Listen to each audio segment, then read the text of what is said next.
হাসিনা শহীদ করেছে 2024 সালে জুলাই বিপ্লবে দেশের 2000 ছাত্র জনতাকে শহীদ করেছে, 25,000 ছাত্র জনতাকে পঙ্গু করেছে।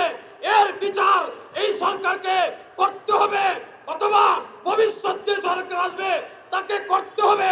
না হলে কোন সরকার এই দেশের ক্ষমতার মস্তদে আসতে পারবে না, আসতে দেওয়া হবে না, থাকতে দেওয়া হবে না। রক্তের সাথে গাদ্দারি করে কোন সরকার এই বাংলাদেশের মস্তদে থাকতে পারে না, পারবে না।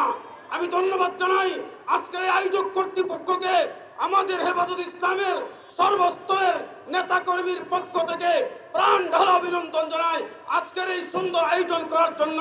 যারা গুম হয়েছেন তাদের পরিবারের জন্য এবং গুম খুন হওয়া শহীদদের মাগফিরাত কামনা করতেছি।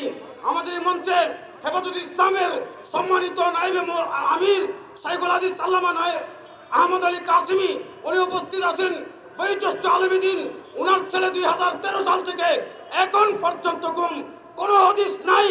আমরা সমস্ত গুম হওয়া ব্যক্তিদের দ্রুত সন্ধান চাই।